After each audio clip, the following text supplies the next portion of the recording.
ओम शांति। आज है 26 दिसंबर 2025 की मुरली से। बाबा कहते मीठे बच्चे, हाँ जी बाबा, अपनी तकदीर ऊंची बनानी है तो कोई से भी बात करते देखते बुद्धि का योग एक बाप से लगाओ, है ना। बाबा कहते कि तकदीर ऊंची बनानी है तो कोई से भी बात करते हो देह की तरफ संकल्प ना जाए, देह की तरफ वो बुद्धि ना जाए, तो देखते हुए भी बुद्धि का योग एक बाप से लगाओ, यानी इस देह और देह की दुनिया में बुद्धि ना फंसे। प्रश्न किया, नई दुनिया की स्थापना के निमित्त बनने वाले बच्चों को बाप का कौन सा डायरेक्शन मिला है। तो प्रश्न क्या है कि नई दुनिया की स्थापना के लिए जो निमित्त बने हुए हैं बच्चे, उनको बाप का डायरेक्शन क्या मिला हुआ है। उत्तर है, बच्चे, तुम्हारा इस पुरानी दुनिया से कोई कनेक्शन नहीं है। अपनी दिल इस पुरानी दुनिया से मत लगाओ, जांच करो इस श्रीमत के बरखिलाफ कर्म तो नहीं करते हैं, रूहानी सर्विस के निमित्त बनते हैं। बाबा ने डायरेक्शन भी दिया और क्वेश्चन भी पूछा है कि तुम्हारा इस पुरानी दुनिया से कोई कनेक्शन नहीं है, डायरेक्शन है, और तो अपनी दिल इस पुरानी दुनिया में मत लगाओ और जांच करो कि इस श्रीमत के बरखिलाफ कर्म तो नहीं करते हैं, सर्विस के निमित्त बनते हैं। श्रीमत पर चलते हैं तो रूहानी सर्विस ऑटोमेटिकली होती है। गीत है, भोलेनाथ से निराला कोई नहीं। ओम शांति। ओम शांति बाबा। अब गीत सुनने की कोई ज़रूरत नहीं रहती। गीत अक्सर करके भक्त ही गाते हैं और सुनते हैं। तो भक्ति मार्ग में गीत गाते हैं, लेकिन ज्ञान में तो ज्ञान पर ही आधारित गीत होते हैं। लेकिन बाबा कहते गीत सुनने की कोई ज़रूरत ही नहीं रहती, तुम तो पढ़ाई पढ़ते हो। ये गीत भी बच्ची के लिए ही खास निकले हुए हैं, बच्चों के लिए ही खास निकले हुए हैं। बच्चे जानते हैं बाप हमारी तकदीर ऊंच बना रहे हैं, तो हमारे लिए तो ज्ञान ही गीत है, ज्ञान ही मुरली ही बजती रहती है दिल दिमाग पर, है ना। तो बाबा कहते हैं बाप हमारी, बच्चे के जानते हैं कि बाप हमारी तकदीर ऊंच बना रहे हैं। अब हमको बाप को ही याद करना है और दैवी गुण धारण करने हैं। अब हमको बाप को याद करना है और दैवी गुण धारण करने हैं। अपना पोता मेल देखना है, जमा होता है ना या न घाटा होता है रहता है, तो अपना पोता मेल देखने की कहीं घाटा तो नहीं होता, हमारे में कोई खामी तो नहीं है। अगर खामी है जिससे हमारे तकदीर में घाटा पड़ जाएगा तो उसको निकाल देना चाहिए। यानी ऐसी कोई एक्टिविटी चल रही है जो श्रीमत के खिलाफ कर रहे हैं, ऐसी कोई खामी है तो जिससे कि हमारी तकदीर में घाटा पड़ रहा है, तो उसे निकाल देना चाहिए। तो इस समय हर एक को अपनी तकदीर ऊंच बनानी है। तुम समझाते हो हम यह लक्ष्मी नारायण बन सकते हैं, अगर सिवाय एक बाप के और कोई को याद नहीं करेंगे तो। सिर्फ एक बाप को याद करेंगे तो, एक सिवाय एक बाप के और कोई को याद नहीं करेंगे तो, अंडरलाइन, कोई से बात करते देखते हुए बुद्धि का योग वहाँ एक के साथ लगा रहे। हम आत्माओं को बाप को ही याद करना है। बाप का फरमान मिला हुआ है, सिवाय मेरे और कोई से दिल नहीं लगाओ और दैवीय गुण धारण करो। सिर्फ एक ही काम दी है, किसने? शिव बाबा ने, है ना। ब्रह्मा बाबा से भी नहीं। बाबा कहते हैं कि सिर्फ बुद्धि योग मुझी से लगाओ, मुझे एक बाप से ही लगाओ, एक के साथ लगा रहे। हर आत्माओं को बाप को ही याद करना है, कोई से भी बात करते देखते हुए बुद्धि का योग सिर्फ एक बाप से लगा रहे। हम आत्माओं को सिर्फ एक ही बाप को याद करना है। बाप का फरमान मिला हुआ है, सिवाय मेरे और कोई से दिल नहीं लगाओ और दैवीय गुण धारण करो। बाप समझाते हैं तुम्हारे अभी 84 जन्म पूरे हुए हैं, अब फिर तुम जाकर पहला नंबर लो रजाई में। ऐसा ना हो रजाई से गिरकर प्रजा में चले जाओ, प्रजा में भी नीचे चले जाओ। नहीं, अपनी जांच करते रहो। यह समझाने बाप बगैर तो और कोई दे ना सके, है ना। परम पिता परमात्मा जिसे अपने बच्चों का फिक्र है, वही अपने बच्चों को समझाने देते हैं, अटेंशन देते हैं। बाप बगैर तो और कोई दे ना सके। तो बाप को, टीचर को याद करने से डर रहेगा। ऐसा ना हो हमको कोई सज़ा मिल जाए। भक्ति में भी समझते हैं ना कि पाप कर्म करने से हम सज़ा के बागी बन जाएंगे। बड़े बाबा के डायरेक्शन तो अभी ही मिलते हैं, जिसको श्रीमत कहते हैं। बच्चे जानते हैं श्रीमत से हम श्रेष्ठ बनते हैं। अपनी जांच करनी है, कहाँ कहाँ हम श्रीमत के बरखिलाफ तो कुछ करते नहीं हैं, है ना। अपनी चेकिंग अपने आप करनी है कि श्रीमत के बरखिलाफ तो नहीं हम कुछ करते। जो बात अच्छी ना लगे वह करनी नहीं चाहिए।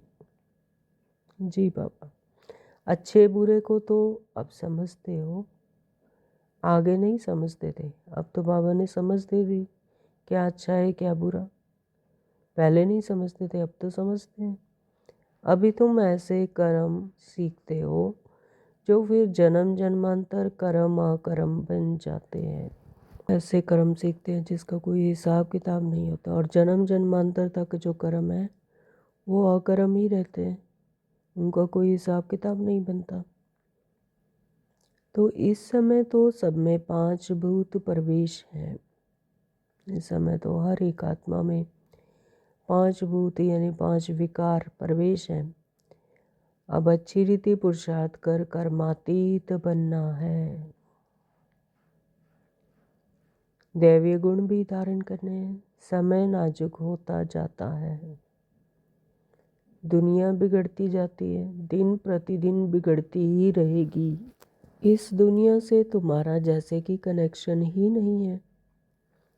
तो अब समझ मिल गई, पूरी सृष्टि चक्कर का पता लग गया, तीनों लोकों का पता लग गया, और आदि मध्य अंत का पता लग गया, है ना। तो इस दुनिया से, इस पुरानी दुनिया से, रावण की दुनिया से जैसे कनेक्शन ही नहीं है। तुम्हारा कनेक्शन है नई दुनिया से जो स्थापन हो रही है। तुम जानते हो हम निमित्त बनते हैं नई दुनिया स्थापन करने के। तो बाबा अपने बच्चों से ही नई दुनिया की स्थापन करवाते हैं। तो बाबा कहते हैं कि हम, अब तुम जानते हो कि हम निमित्त बनते हैं नई दुनिया की स्थापन करने। तो जो एम ऑब्जेक्ट सामने है उन जैसा बनना है, कोई भी आसुरी गुण अंदर ना जाए। आसुरी गुण अंदर आया तो फिर क्या होगा, पद भ्रष्ट हो जाएगा। एम ऑब्जेक्ट पर जैसा नहीं बनेंगे। तो जो एम ऑब्जेक्ट है लक्ष्मी नारायण बनने का, नर से नारायण बनने का, तो उन जैसा बनना है ना। उनके दैवीय गुणों को धारण करना है, जो कि एग्जाम्पल है सामने। तो कोई भी आसुरी गुण अंदर ना हो। रूहानी सर्विस में लगे रहने से उन्नति बहुत होती है। प्रदर्शनी, म्यूजियम आदि बनाते हैं, समझते हैं बहुत लोग आएंगे, उनको बाप का परिचय देंगे, फिर वह भी बाप को याद करने लग पड़ेंगे। सारा दिन यही ख्यालात चलता रहे। सेंटर खोल, सर्विस को बढ़ाएं, यह रतन सब तुम्हारे पास है। बाप दैवीय गुण भी धारण कराते हैं और खजाना देते हैं, है ना। बाप ही हमें दैवीय गुण भी धारण कराते हैं और खजाने भी देते हैं, रोज़ देते हैं मुरली के द्वारा, है ना। कितने रतन देते हैं। तुम यहाँ बैठे हो बुद्धि में है सृष्टि के आदि मध्य अंत को जानते हैं। शरीर स्थूल तौर पर यहीं बैठे हैं, लेकिन बुद्धि में पूरे सृष्टि चक्र का ज्ञान है, आदि मध्य अंत को जानते हैं, तो पवित्र भी रहते हैं। मनसा वाचा कर्मणा कोई बुरा कर्म ना हो। स्थूलता में तो छूट ही गया बुरा कर्म, लेकिन बाबा कहते हैं वो मनसा वाचा कर्मणा कोई भी, मतलब तीनों में ही कोई बुरा कर्म ना हो, उसकी पूरी जांच करनी होती है। जितना जितना आत्मा अपने आत्मिक स्वरूप में रहती है, तो उतना मनसा वाचा कर्मणा से कोई बुरे कर्म होते ही नहीं। तो पाप आते ही है पतितों को पावन बनाने। बुरे कर्म कब होते हैं? जब देह भान में आते हैं, तेरा मेरा शुरू हो जाता है, तब पांचों विकार भी हावी हो जाते हैं, वो भी फिर शुरू हो जाते हैं। तो बाप आए हैं पतितों को पावन बनाने, उसके लिए युक्तियाँ भी बतलाते रहते हैं, उसमें ही रमण करते रहना है। सेंटर खोल बहुतों को निमंत्रण देना है, प्रेम से बैठ समझाना है। यह पुरानी दुनिया खत्म होनी है। पहले तो नई दुनिया की स्थापना बहुत ज़रूरी है। स्थापना होती है संगम पर। यह भी मनुष्यों को पता नहीं है कि अब संगम युग है। यह भी समझाना है नई दुनिया की स्थापना और पुरानी दुनिया का विनाश, उसका अब संगम है। यानी पुरानी दुनिया ख़त्म हो रही है और नई दुनिया शुरू हो रही है, उसका यह संगम है। जैसे रात होती है, फिर सुबह होती है, सुबह के बाद दिन निकलता है पूरा, है ना। तो जैसे 4 बजे का टाइम होता है, तो वो ही अभी संगम का समय है। यानी सुबह होने वाली है और रात ख़त्म होने वाली है। तो नई दुनिया की स्थापना श्रीमत पर हो रही है। सिवाय पाप के और कोई नई दुनिया की स्थापना की मत देंगे नहीं। बाप ही आकर तुम बच्चों से नई दुनिया का उद्घाटन कराते हैं, है ना। तो परमात्मा ही आकर अपने बच्चों से नई दुनिया का उद्घाटन कराते हैं, अकेले तो नहीं करेंगे। आकर तुम बच्चों से नई दुनिया का उद्घाटन कराते हैं, अकेले तो नहीं करेंगे, है ना। तो बस नई दुनिया में कौन जाएंगे? बच्चे जाएंगे। तो बच्चे ही, इसीलिए बाबा नई दुनिया का उद्घाटन भी बच्चों से कराते हैं, अकेले तो नहीं करेंगे। तो सब बच्चों की मदद लेते हैं। वो लोग उद्घाटन करने के लिए मदद नहीं लेंगे, आकर कैंची से रिबन काटेंगे, यहाँ तो वह बात नहीं। इसमें तुम ब्राह्मण कुलभूषण मददगार बनते हो। जो ब्रह्मा मुख वंशावली बनते हैं, ब्राह्मण बनते हैं, ब्राह्मण कुलभूषण बनते हैं, वही फिर मददगार भी बनते हैं। बाबा कहते सब मनुष्य मात्र रास्ता बिल्कुल मूंझे हुए हैं। पतित दुनिया को पावन बनाना यह बाप का ही काम है। बाप ही नई दुनिया की स्थापना करते हैं, जिसके लिए रूहानी नॉलेज देते हैं। अब नई दुनिया की स्थापना हो रही है, तो उसके लिए नॉलेज भी तो चाहिए रूह को। रूह ने ही जाना है नई दुनिया में, है ना। तो जिसके लिए रूहानी नॉलेज भी कौन देते हैं? बाबा ही देते हैं। तो तुम जानते हो बाप के पास नई दुनिया की स्थापना करने की युक्ति है। भक्ति मार्ग में उनको पुकारते हैं ना, हे पतित पावन आओ। तो 63 जन्मों से पुकारते आए हैं परमात्मा को कि हे पतित पावन आओ, हमें दुखों से बचाओ, है ना। तो बल शिव की पूजा भी करते रहते हैं, परंतु यह जानते नहीं है कि पतित पावन कौन है। उनकी पूजा भी कर रहे हैं, लेकिन यथार्थ रीति ना तो आत्मा को जानते हैं, ना ही परमात्मा को जानते हैं। तो इसलिए उनको पतित पावन कहते तो आए, लेकिन कौन है ये नहीं पता। कहते हैं ओम नमः शिवाय, है ना, मैं शिव को प्रणाम करता हूँ। ना तो आपका पता है, ना परमात्मा शिव का पता है, तो कौन किसको प्रणाम कर रहे हैं, है ना। तो परंतु यह जानते नहीं कि पतित पावन कौन है। दुख में याद तो करते हैं, हे भगवान, हे राम। राम भी निराकार को ही कहते हैं, निराकार को ही उच्च भगवान कहते हैं। तो दुख में सिमरन सब करें, तो दुखों में कहते आए हैं कि हे भगवान, हे राम। राम भी निराकार का, अल्टीमेटली तो निराकार भगवान को ही पुकारते हैं ना, परमात्मा को, वो है सच्चा राम।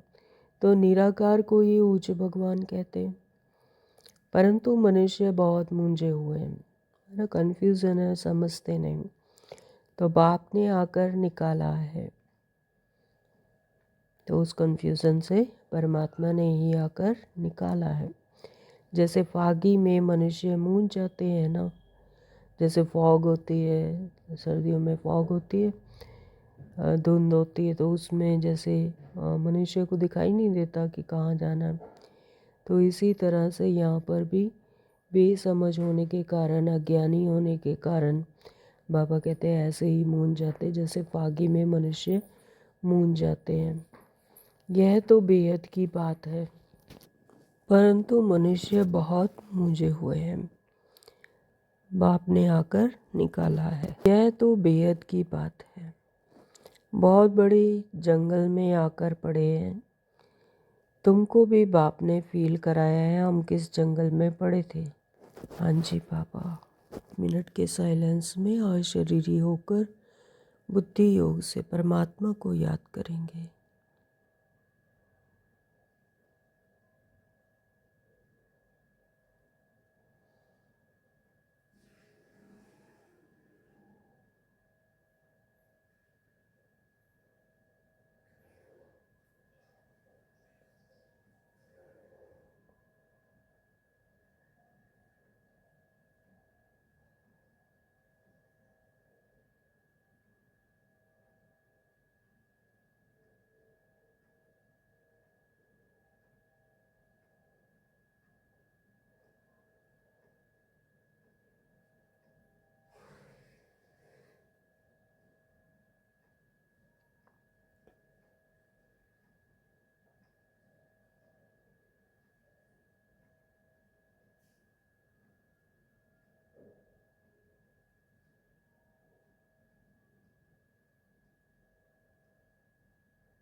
ओम शांति। यह भी अब पता पड़ा है, यह पुरानी दुनिया है, इनका भी अंत है।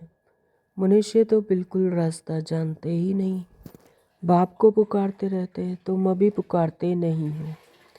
अभी तुम बच्चे ड्रामा के आदि मध्य अंत को जानते हो, यानी जो मन की मत पर चलते हैं। तो बाबा कहते हैं वो रास्ता नहीं जानते, लेकिन बाप को पुकारते रहते हैं। लेकिन अभी जब हमें परमात्मा हमारे सम्मुख है, हमें आत्मा का और परमात्मा का पता लग गया, तो अब हम पुकारते नहीं हैं, है ना, डायरेक्ट कनेक्शन जोड़ते हैं, रूढ़ ज्ञान करते हैं।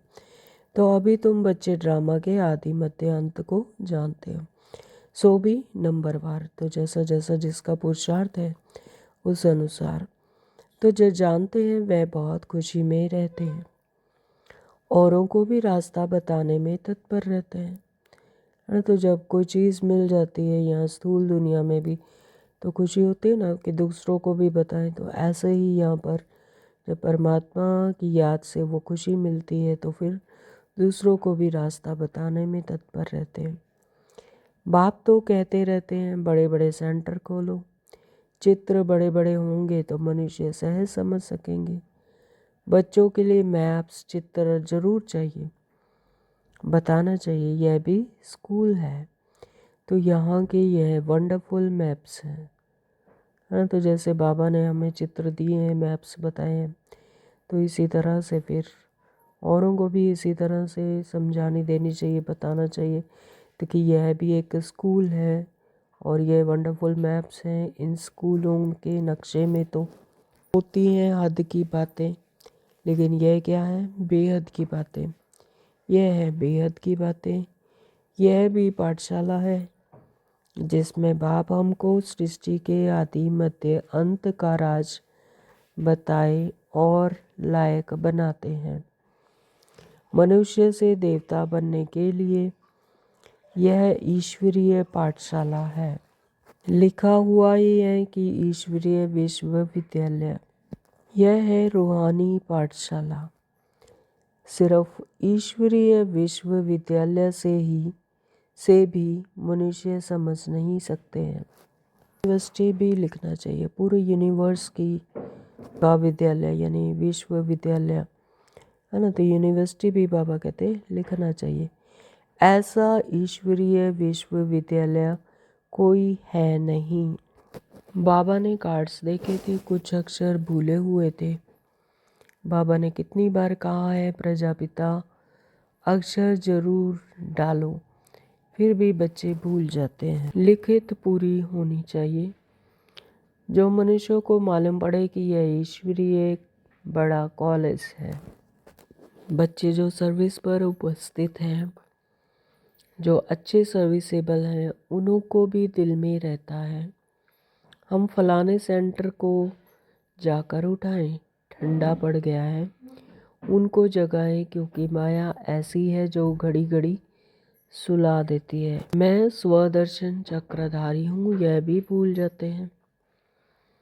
तो बच्चे कई सेंटरों पर जैसे आते हैं तो फिर माया के चक्कर में ऐसे फंस जाते हैं, ऐसे देह भान में फंस जाते हैं कि भूल जाते हैं कि हम तो स्वदर्शन चक्रधारी, फिर क्यों क्या कैसे में और मैं मेरा तेरा मैं फिर फंस जाते हैं, यानी माया उन्हें भुला देती है।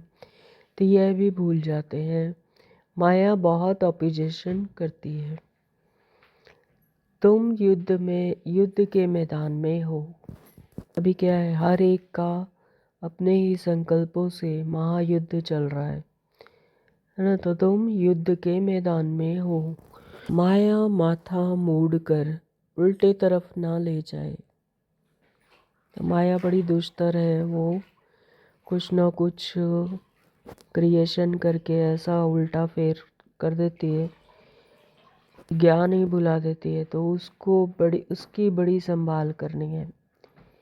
माया के तूफान तो बहुत सभी को लगते हैं, छोटे अथवा बड़े सब युद्ध के मैदान में हो, है ना। कोई बाबा कहते हैं कि छोटे कोई बड़े, लेकिन हैं सभी युद्ध के मैदान में, अपने आप ही अपने संकल्पों के युद्ध में फंसे हुए हैं, अपने आप से ही युद्ध कर रहे हैं।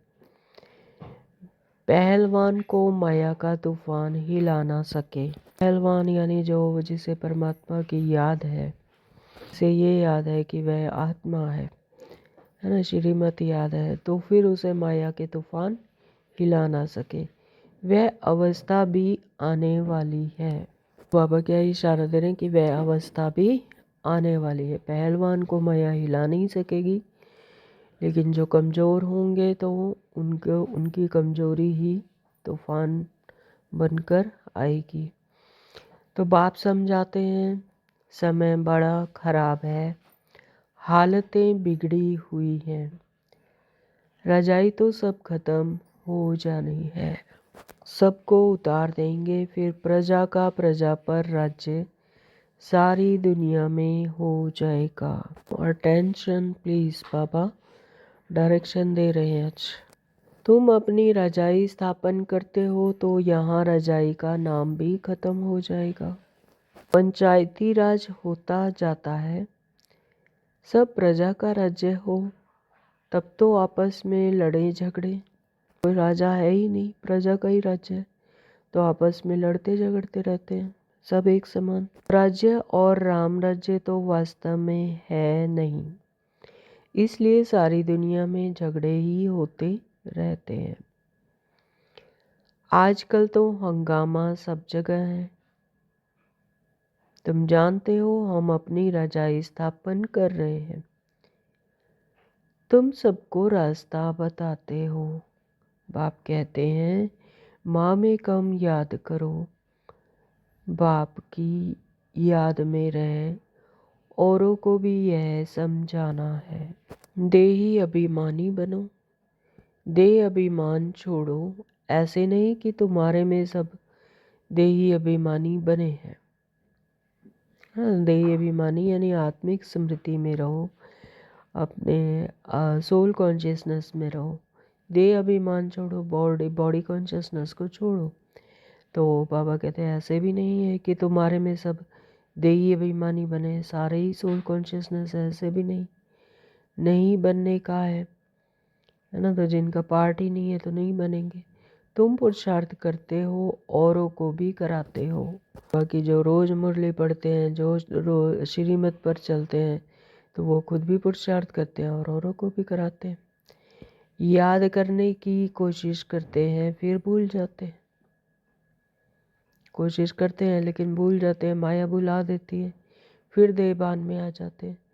पुरुषार्थ यही करना है और कोई पुरुषार्थ है ही नहीं। सिर्फ अपने को आत्मा समझो, आत्मा समझ कर हर क्रियाकलाप करो और बुद्धि योग परमात्मा से लगा रहे, बस यही पुरुषार्थ है और कोई पुरुषार्थ है ही नहीं। मूल बात है बाप को याद करना। बच्चों को कितना समझाते हैं, नॉलेज बहुत अच्छी मिलती है। मूल बात है पवित्र रहना। बाप पावन बनाने आए हैं तो फिर पतित नहीं बनना है। मनसा वाचा कर्मणा, है ना, पतित नहीं बनना है। याद से ही तुम सतो प्रधान बन जाएंगे। जितना जितना परमात्मा की याद में रहेंगे उतना ही सतो प्रधान बनते जाएंगे। यह भूलना नहीं है। माया इसमें ही विघन डाल भुला देती है ना। परमात्मा की याद जैसे ही भूलती है तो फिर माया अटैक करती है, वो विघन डालती है और भुला देती है। तो हमेशा परमात्मा की याद में रहे। एक एक पल, एक एक संकल्प, एक एक श्वास को सफल करना है परमात्मा की याद से। रात दिन यह तात रहे, हम बाप को याद कर सतो प्रधान बने। रात दिन सिर्फ एक ही लगन लगी रहे कि हम परमात्मा को याद करके सतो प्रधान बने। याद ऐसी पक्की होनी चाहिए जो पिछाड़ी में सिवाय एक बाप के और कोई भी याद ना आए। याद ऐसी पक्की होनी चाहिए कि पिछाड़ी में यानी अंत समय में, अंतमति सो गति की पिछाड़ी में बाबा कहते कि एक बाप के सिवाय और कोई याद ना आए, और कोई दे की बातें याद ना आए, देदारी ना याद आए, दे के संबंधी ना याद आए। सिर्फ एक परमात्मा की याद ही याद आए। याद परमात्मा की ही रहे बस। प्रदर्शनी में भी पहले पहले यह समझाना चाहिए। यह है सबका पाप ऊंचते ऊंच बाप भगवान। सबका पाप पतित पावन सदगति दाता यह है। यही स्वर्ग का रचयिता है। कौन? शिव बाबा। बाबा कहते हैं प्रदर्शनी में भी पहले पहले यही समझाना चाहिए। अभी तुम बच्चे जानते हो बाप आते ही हैं संगम युग पर। बाप ही राजयोग सिखलाते हैं। पतित पावन एक के सिवाय दूसरा कोई हो नहीं सकता। पहले पहले तो बाप का परिचय देना पड़ता है। तो पहले तो बाप का परिचय देना। पहले ए यानी आत्मा, बी यानी बाबा, सी यानी एक्शन यानी योग, और डी यानी ड्रामा, है ना। तो ऐसे बच्चों ने युक्तियाँ बताई हैं परमात्मा को याद करने की। तो पहले पहले तो बाप का परिचय देना पड़ता है। अब एक एक को ऐसे एक चित्र पर बैठ समझाओ तो इतनी भीड़ को कैसे समझा सकेंगे। परंतु पहले पहले बाप के चित्र पर समझाना मुख्य है। आत्मा समझ आ जाए, परमात्मा समझ आ जाए, है ना, तो फिर आत्मा खुद ही श्रीमत धारण करती है, अपने आप ही उसको अंदर से क्लिक होता है, कशिश होती है कि हम भी इस ज्ञान को समझे। तो समझाना पड़ता है। भक्ति है अथाह, ज्ञान तो है एक। आप कितनी युक्तियां बच्चों को बतलाते रहते हैं। पतित पावन एक बाप है। रास्ता भी बताते हैं, गीता कब सुनाई यह भी किसी को पता नहीं। द्वापर युग को कोई संगम युग नहीं कहा जाता।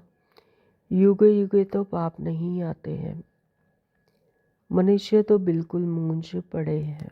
यहाँ पर जो गीता सुनाने की बात है वो द्वापर के युग में कह दिया है, लेकिन द्वापर युग में तो कोई परमात्मा नहीं आते। संगम युग थोड़ी ना है कोई, है ना। तो युगे युगे तो नहीं आते हैं बाप, हर युग के बाद तो नहीं आते, वो तो कल्प बाद आते हैं। तो मनुष्य तो बिल्कुल मूंझे पड़े हैं। सच्ची सच्ची गीता अभी यहाँ पर संगम युग पर परमात्मा हमारे सम्मुख आकर हमें पढ़ाते समझाते हैं।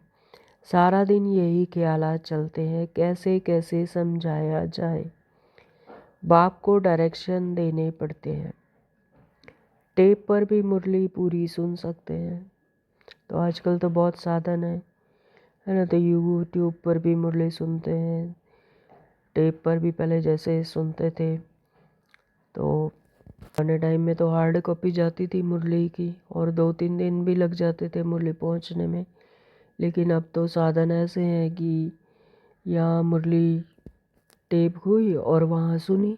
कोई कोई कहते हैं टेप द्वारा हम सुन रहे हैं, क्यों ना डायरेक्ट जाकर सुने। हमको कोशिश होती है कि हम भी डायरेक्ट जाकर सुने, इसलिए सम्मुख आते हैं। हाँ, तो सेंटर्स पर जाकर मुरली सुनना उससे और ही प्राप्ति है, क्योंकि संगठन में जितना सुनते हैं तो उससे प्राप्ति होती है। सम्मुख जैसे सुनते हैं परमात्मा के ही महावाक्य। तो बच्चों को बहुत सर्विस करनी है, रास्ता बताना है। प्रदर्शनी में आते हैं, अच्छा अच्छा भी कहते हैं, फिर बाहर जाने से माया के वायुमंडल में सब उड़ जाता है।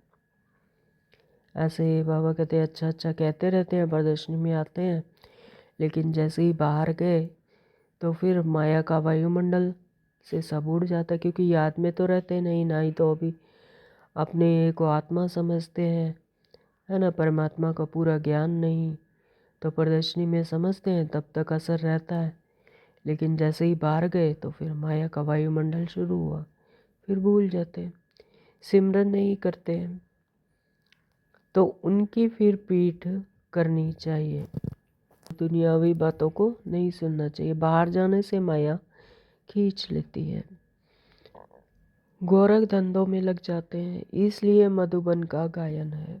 ये मधुबन, हाँ ना माउंट आबू में जो मधुबन बना हुआ है, तो उसी का गायन इसीलिए है क्योंकि वहाँ पर इतनी तपस्या ने बहुत तपस्या की हुई है। तो वहाँ का वायुमंडल ही ऐसा है कि चाहे कोई कैसी भी आत्मा हो, उसका भी कनेक्शन वहाँ पर जुड़ जाता है। पर एक तो यह स्मृति रहती है कि परमात्मा की याद के लिए, परमात्मा के कनेक्शन के लिए जाते हैं, है ना। तो सभी की मनोवृत्ति भी एक तरह से वही रहती है।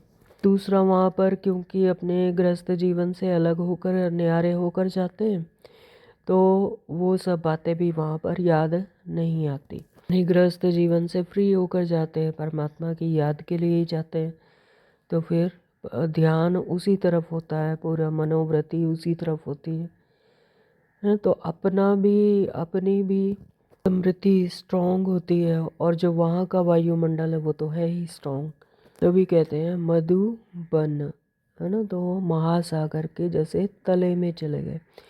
तो तुमको तो अभी समझ मिली है, तुम वहाँ भी जाकर समझाएंगे गीता का भगवान कौन है। आगे थे तो तुम भी ऐसे ही जाकर माथा झुकाते थे। 63 जन्मों से भक्ति मार्ग की आदत पड़ी हुई है, तो बस माथा टिकाना, माथा झुकाते थे, है ना। तो अभी तो तुम बिल्कुल बदल गए हो, तुम अभी मनुष्य से देवता बन रहे हो। बुद्धि में सारी नॉलेज है, और क्या जाने प्रजापिता ब्रह्मा कुमार कुमारियाँ कौन है। तुम समझाते हो, वास्तव में तुम भी प्रजापिता ब्रह्मा कुमार कुमारी हो। इस समय ही ब्रह्मा द्वारा स्थापना हो रही है। ब्राह्मण कुल भी जरूर चाहिए ना, संगम पर ही ब्राह्मण कुल होता है ना। तो ब्राह्मण कुल यहाँ पर ब्रह्मा के द्वारा मुख्य वंशावली जो बनती है ये संगम पर ही बनती है, तो संगम पर ही ब्राह्मण कुल होता है। आगे ब्राह्मणों की चोटी में मशहूर थी, तो चोटी से या जनेऊ से पहचानते थे, है ना। जो ब्राह्मण है उन्होंने चोटी रखी होती है छोटी सी, या स्थूल दुनिया में भी, तो बाबा कहते हैं उससे चोटी से और जनेऊ से ही पहचानते कि ये ब्राह्मण है, कि यह हिंदू है। अब तो यह निशानियाँ भी चली गई हैं, लेकिन अब जो है जो पहले वाले ब्राह्मण हैं वो भी, उनसे भी ये आगे जो बच्चे हैं जो जनरेशन है उनसे ये निशानियाँ भी चली गई, अब नहीं रखते चोटी और जनेऊ। तो अभी तुम जानते हो हम ब्राह्मण हैं, ब्राह्मण बनने के बाद फिर देवता बन सकते हैं। ब्राह्मणों ने ही नई दुनिया स्थापन की है, योग बल से सतो प्रधान बन रहे हैं।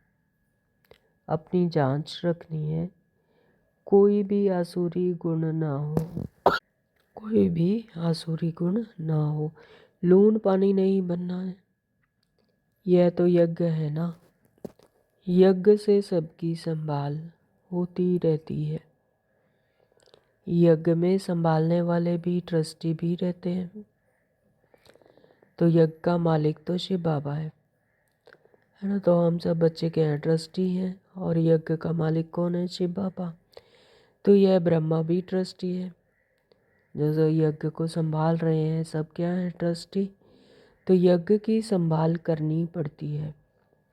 तुम बच्चों को जो चाहिए यज्ञ से लेना है, और कोई से लेकर पहनेंगे तो वह याद आता रहेगा, है ना। तो बाबा कहते हैं कि जैसे कि जो समर्पित बच्चे हैं वहाँ पर समर्पित भाई बहन है, तो वो यज्ञ से ही लेते हैं, वो और किसी से नहीं लेते। चाहे उनके पीछे परिवार भी होंगे, तो अगर उनसे लेंगे तो वो याद आते रहेंगे, तो इसलिए उनको यज्ञ से ही लेकर सब कुछ पहनना है। तो इसमें बुद्धि की लाइन बड़ी क्लियर चाहिए। तो हम भी अपने घर को, अपने गृहस्थ को, है ना, बाबा का ही यज्ञ समझते हैं, और ऐसा ही समझते हैं कि बाबा के भंडारे से ही हम खाते हैं, बाबा के भंडारे से ही लेकर हम पहनते हैं, है ना। तो बाबा कहते हैं कि याद ये परमात्मा की रहनी चाहिए, और इसमें बुद्धि की लाइन बड़ी क्लियर चाहिए। अब तो वापस जाना है, समय बहुत थोड़ा है, इसलिए याद की यात्रा पक्की रहे, यही पुरुषार्थ करना है। क्या है? याद की यात्रा, बस यही याद की यात्रा पक्की रहे, यही पुरुषार्थ करना है। अच्छा, मीठे मीठे मीठे सिकलदे बच्चों प्रति माता पिता बाप दादा का याद प्यार और गुड मॉर्निंग। रूहानी बाप की रूहानी बच्चों को नमस्ते। हम रूहानी बच्चों की रूहानी माता पिता बाप दादा को याद प्यार, गुड मॉर्निंग, नमस्ते जी, नमस्ते जी, नमस्ते जी। शुक्रिया मेरे मीठे बाबा, आपका बहुत बहुत दिल से शुक्रिया। धारणा के लिए मुख्य सार में नंबर 1 बाबा ने कहा, अपनी उन्नति के लिए रूहानी सर्विस में तत्पर रहना है। आत्मा को अपनी उन्नति के लिए रूहानी सर्विस में तत्पर रहना है। जो भी ज्ञान रतन मिले हैं उन्हें धारण करके दूसरों को कराना है। हम सब कौन हैं? परमात्मा के राइट हैंड।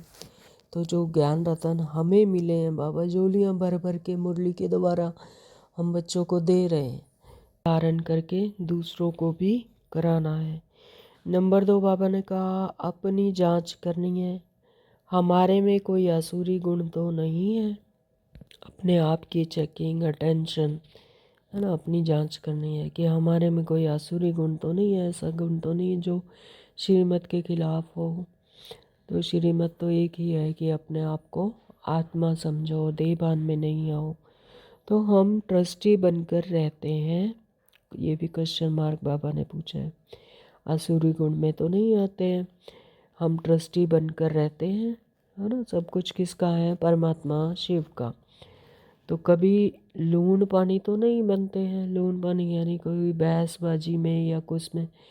तो ये सब झगड़े तो कब होते हैं? जब देहभान में आते हैं, है ना। जब आत्मिक स्मृति में आते हैं तो सब क्या है? रोल है, ड्रामा है। तो बिंदी लगानी है, तो किसी से लून पानी तो नहीं बनते हैं। बुद्धि की लाइन क्लियर है। बुद्धि की लाइन क्या क्लियर है? कि मैं आत्मा हूँ और मेरा कनेक्शन किससे? परमात्मा से, है ना। बुद्धि की लाइन सदा क्लियर रहे। वरदान दिया बाबा ने आज, पुरुषार्थ के सूक्ष्म आलस्य का भी त्याग करने वाले ऑलराउंडर अलर्ट भव। पुरुषार्थ के सूक्ष्म आलस्य का भी त्याग करने वाले ऑलराउंडर अलर्ट भव। थैंक यू बाबा। तो बाबा ने क्या कहा? पुरुषार्थ की थकावट आलस्य की निशानी है। कोई थोड़ा भी पुरुषार्थ करते हैं तो आलस्य आ जाता है। तो वो क्या है? आलस्य, थकावट आ जाती है तो वो क्या है? आलस्य की निशानी है। आलस्य वाले जल्दी थकते हैं, उमंग वाले अथक होते हैं। तो जिन्होंने उमंग उत्साह रहता है तो वो क्या रहते हैं? अथक रहते हैं, उनको थकावट नहीं होती। और जिनको आलस्य आता है तो वो जल्दी थक जाते हैं। तो जो पुरुषार्थ में दिल शिकस्त होते हैं उन्हें ही आलस्य आता है। पुरुषार्थ करने में अगर दिल शिकस्त होते हैं तो उन्हें ही आलस्य आता है। यह सोचते हैं क्या करें, इतना ही हो सकता है। देखो बाबा सब जानते हैं, हाँ बाबा को भी पता है। कैसा सोचते हैं? क्या करें, इतना ही हो सकता है, बस इतना और नहीं कर सकते। तो ज़्यादा नहीं हो सकता है, हिम्मत नहीं है, चल तो रहे हैं, कर तो रहे हैं, है ना। ऐसे आलस्य वाली बातें। तो अब इस सूक्ष्म आलस्य का भी नाम निशान ना रहे। तो बाबा ने कहा कि ये भी क्या है? सूक्ष्म आलस्य। तो इसका भी नाम निशान ना रहे। इसके लिए सदा अलर्ट, एवर रेडी और ऑलराउंडर बनो। ही सूक्ष्म आलस्य से भी उपराम रहो। इसके लिए सदा अलर्ट, एवर रेडी और ऑलराउंडर बनो। आज का स्लोगन दिया बाबा ने, समय के महत्व को सामने रख सर्व प्राप्तियों का खाता फुल जमा करो। समय के महत्व को सामने रख सर्व प्राप्तियों का खाता फुल जमा करो। ओम शांति। आज के अव्यक्त चारे आप संपन्न व कर्मातीत बनने की धुन लगाओ। आवाज से परे अपनी श्रेष्ठ स्थिति में स्थित हो जाओ तो सर्वव्यक्त आकर्षण से परे शक्तिशाली, न्यारी और प्यारी स्थिति बन जाएगी। आवाज़ से परे यानी इस आवाज़ की दुनिया से परे श्रेष्ठ स्थिति में स्थित हो जाओ। परमात्मा की याद में, साइलेंस में चले जाओ तो सर्वव्यक्त आकर्षण से परे शक्तिशाली, न्यारी और प्यारी स्थिति बन जाएगी। एक सेकंड भी इस श्रेष्ठ स्थिति में स्थित होंगे तो उसका प्रभाव सारा दिन कर्म करते हुए भी स्वयं में विशेष शांति की शक्ति अनुभव करेंगे। तो इसी स्थिति को कर्मातीत स्थिति, पाप समान संपूर्ण स्थिति कहा जाता है। एक सेकंड भी इस स्थिति में स्थित होंगे तो इसका प्रभाव सारा दिन कर्म करते हुए भी स्वयं में विशेष शांति की शक्ति अनुभव करेंगे। इसी स्थिति को कर्मातीत स्थिति, बाप समान संपूर्ण स्थिति कहा जाता है। ओम शांति। Thank you Baba.